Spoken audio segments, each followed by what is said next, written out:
Pela primeira vez, a cidade de São Paulo tem mais residências em prédios do que em casas. E para explicar os motivos dessa mudança e os impactos que isso tem para as pessoas e para a cidade, eu vou conversar com o pesquisador Guilherme Minarelli, do Centro de Estudos da Metrópole.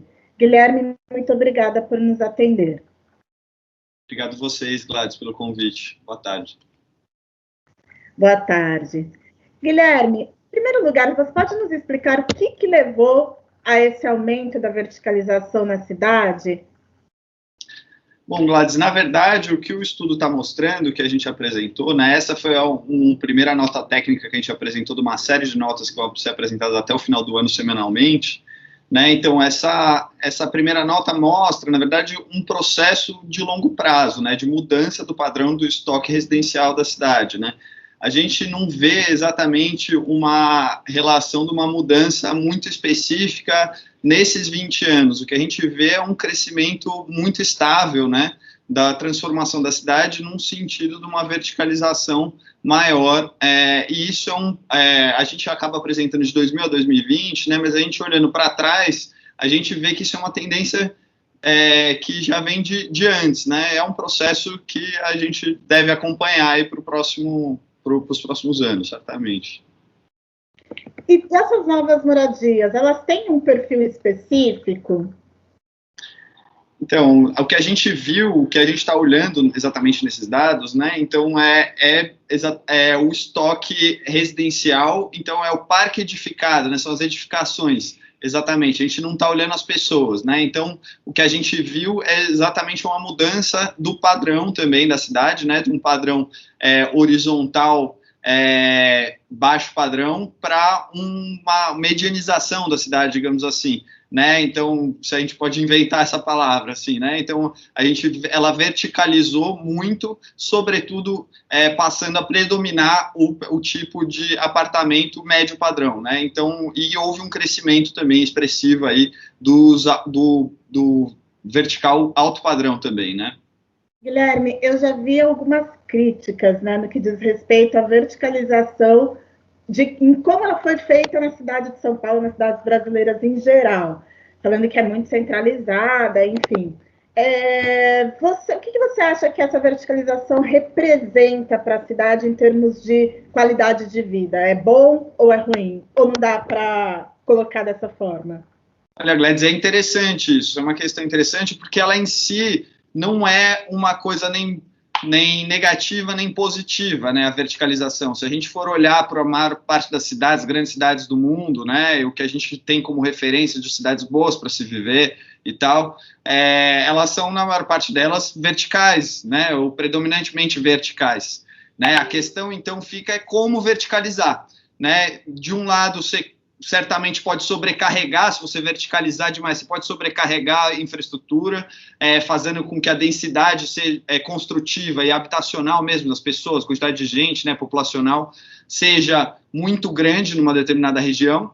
Mas, por um outro lado, você também pode fazer de uma cidade mais compacta, né, que aproveita melhor as infraestruturas que ela tem, que faz com que usa melhor os espaços, as melhores condições urbanas que ela já tem, ou aquelas que ela venha construir, mas ela vai ocupar e garantir um acesso melhor para um conjunto maior de pessoas, né? E se a gente for pensar que a cidade funciona conjuntamente, né? Então tudo está funcionando de maneira sistêmica, né? De algum jeito, articulada, a gente pode ver certamente com esse padrão de verticalização variações diferentes, impactos diferentes em diferentes regiões da cidade.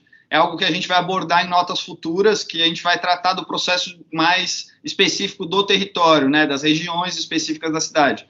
Mas que certamente a gente vai encontrar esses dois resultados, provavelmente, né? Tanto uma coisa que eventualmente pode ter excessivamente adensado num lugar, mas quando em outros a gente pode estar vendo uma melhora do uso da qualidade urbana, né, e garantindo uma qualidade de vida melhor para todo mundo, né. Quando a gente pensa numa cidade que você pega menos trânsito, é porque você mora mais perto do trabalho, você está mais perto das infraestruturas dos serviços que você usa cotidianamente, de saúde, educação, assistência social, ou qualquer outro que seja lazer, cultura, enfim. E você pode dar um spoiler para a gente dessas próximas notas? Falar um pouquinho, por exemplo, se essa verticalização, você já disse que no passado ela acontecia muito no centro e agora ela está mais, né, espalhada para a cidade. Mas tem algum bairro, alguma região que esteja acontecendo mais? Você pode adiantar alguma coisa? Olha, Gladys, eu não consigo te dizer, falar de bairros e áreas específicas, assim, mas certamente a gente vê hoje já, o que eu posso te dizer é que a gente teve um crescimento nesse período, nesses últimos 20, 25 anos, de áreas de verticalização, né, em outras regiões que não do centro, né, mais especificamente, né, a gente tem tanto na zonas norte, sul, e na zona leste também, com certeza, assim, a gente tem a região do Tatuapé é muito conhecida ali, o começo do Carrão, mas a gente vai verificar isso mais especificamente nas notas futuras, a gente vai poder falar, quem sabe a gente marca mais daqui uns 2 meses, assim. E, Guilherme, com a pandemia, um fenômeno aí que a gente viu bastante, né, nesse último ano e meio, é de muita gente indo para o interior, procurando casas para morar por conta de poder trabalhar de casa, poder trabalhar home office, deixando a cidade, os apartamentos, procurando espaço.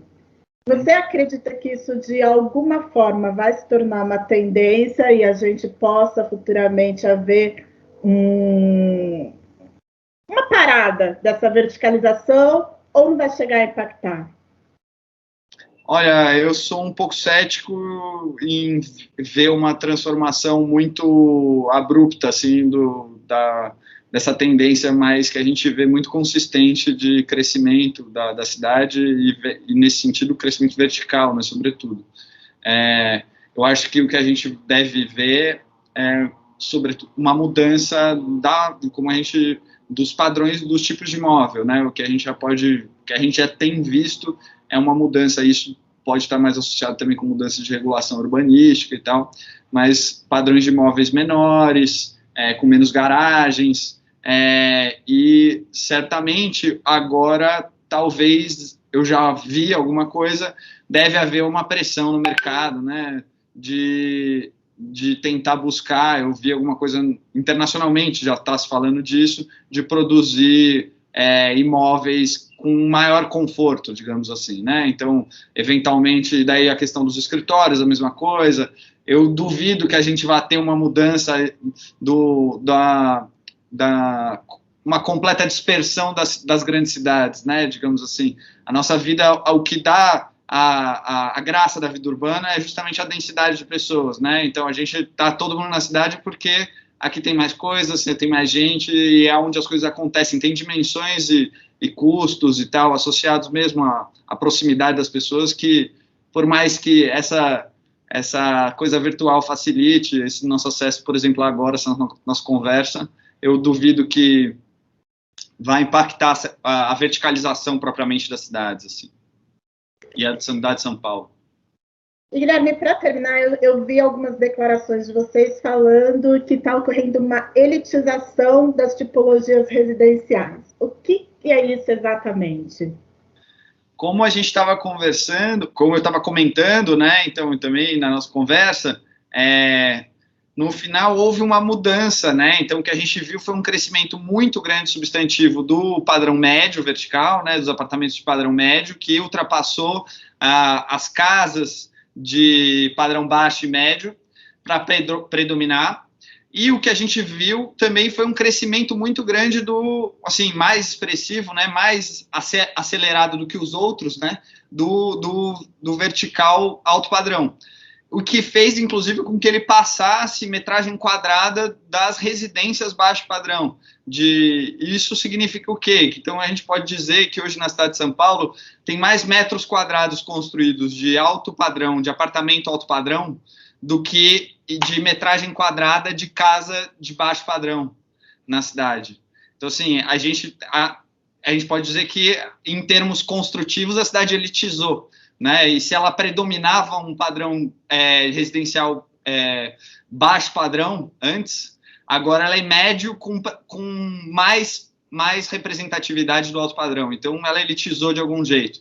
A tendência é essa. Agora, quando a gente, para as próximas análises, a gente precisa ver como isso interagiu com as pessoas, né? Porque eu acho que o que a gente pode ver é, tanto em algumas regiões, né, na verdade, uma melhora do padrão habitacional, né? Então, você pode ter populações que simplesmente passaram a morar em tipologias melhores, né? Só que a gente também pode estar vendo, e o que também é muito provável, assim, que haja uma elitização de muitos bairros, né? Então, a substituição da tipologia existente também acompanha uma elitização das pessoas, né? Algo que a gente não tem como afirmar ainda com toda categoricamente, isso fica para a próxima conversa nossa, mas em termos do construído, né, do parque construído, a gente vê uma certa elitização, ainda que ela tenha, sobretudo, um caráter médio, né? Houve uma medianização, sobretudo, da cidade. Ok, Guilherme, muito obrigada por nos atender, viu? E até a próxima. Até, Gladys, obrigado você.